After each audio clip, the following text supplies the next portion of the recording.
Hi there, this is Katy for RustiKate, and this time around I'm just going to go over a quick definition of basic tatting abbreviations. I know I've done this before, but last time I did it, I just did a quick, not very good quality video. So this time I want to do it and actually show you what it looks like as well. So yeah, join me.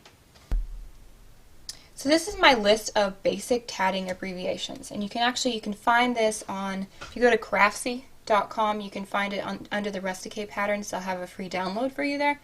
You can also find it if you go to RustiKate.com into the tatting page and search there. You'll be able to find the definition page that you can copy and print out. So we're going to go ahead and go over this. The first thing we're going to talk about is rings, and a ring is your basic shape in tatting. That's the circle that you're going to form with your tatting, and ring is designated with either a capital R or a small r. So whenever you see an R in your tatting pattern, it's going to mean ring. It's going to tell you that you're going to be working on a ring. The second one we're going to talk about is chain. Chain is the arch shape that you create, and that oftentimes is connected to rings to make the very distinctive tatting patterns that we see. And chain is going to be designated either with a capital C and a small h or a small c and h. And what that is going to tell you is every time you see that, you're either working on or you're going to be working on a chain. Next is DS. And DS is very important because that is telling you that you're doing a double stitch. And a double stitch is the only stitch that you do in tatting. It's the main stitch that you do. It has two parts, but that whenever it says DS, it's referring to both parts of that stitch, one complete stitch. So remember, DS, double stitch. And here's kind of a little drawing to kind of show you the parts of it. Here's one stitch, here's the connecting part, and here's the second stitch. So it's kind of almost like the shape of like pi, the math symbol for that, for the double stitch. Now P stands for Picot, and picots are very important in tatting. Picots not only give tatting its lacy look, but they also help it attach to different parts of itself. So Picot is going to be designated with a P or sometimes with a dash. Because there's variations in tatting patterns, some tatting patterns, especially those from handy hands, are going to have dashes. It's just a super abbreviated shorthand version for telling you you're doing a picot. So if you see a P or a dash, that means picot.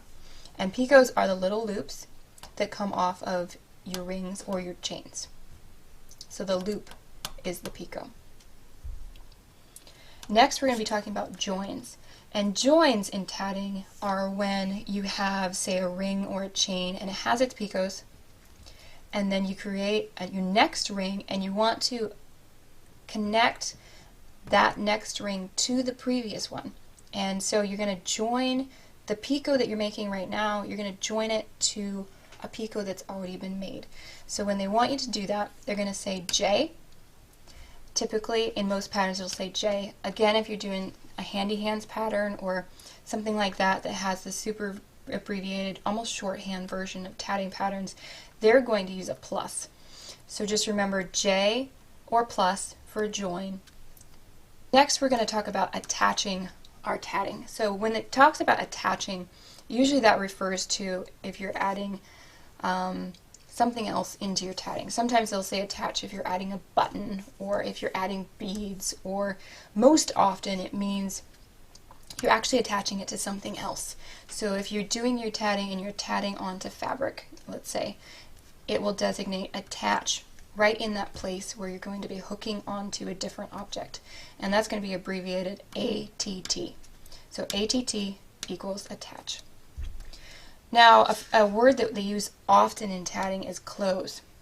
And when they refer to close, they're only speaking of rings, because you only close rings. So what happens is when you make your ring and you finish it up, you close it, which means you pull it together into its ring shape. And when you close your ring, so it's also, close is usually going to show at the end of your long pattern of all the double stitches and picots that you're making within your ring. At the end of that, oftentimes you'll have close, and that tells you two things. It doesn't only tell you that you do need to close it, it also reinforces the fact that you're making a ring. So close is going to be abbreviated CL, close.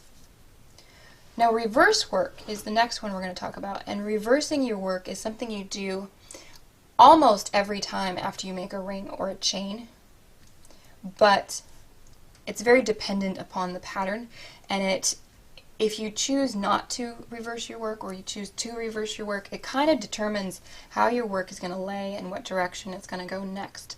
So reversing your work is very important, and that's a good one to really pay attention to, because it can really throw your pattern off if you don't understand what reversing your work means or what that abbreviation looks like. It's one that you need to definitely remember what the abbreviation is. So capital R, small w is reverse work, and again, that's a really important one to keep track of.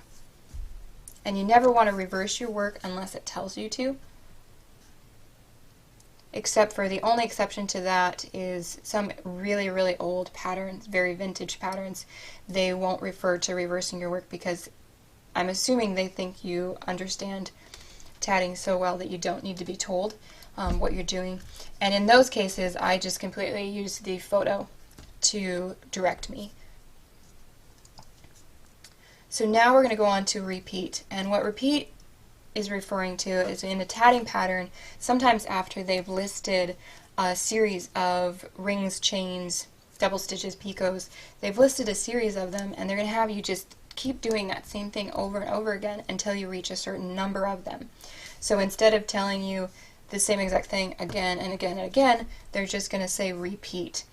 And obviously they're just telling you keep doing this until I tell you to stop, basically. So that's going to be abbreviated capital R, small p. And then the final ones that I'm going to give you on here, there are a few more. There's obviously the split rings and all of those, but we'll get on to that later.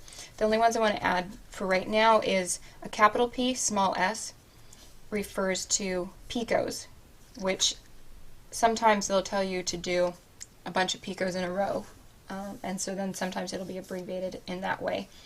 If you're doing a large picot, one that's much bigger than normal size, they'll abridge it LP, large L, small p, so LP, large picot.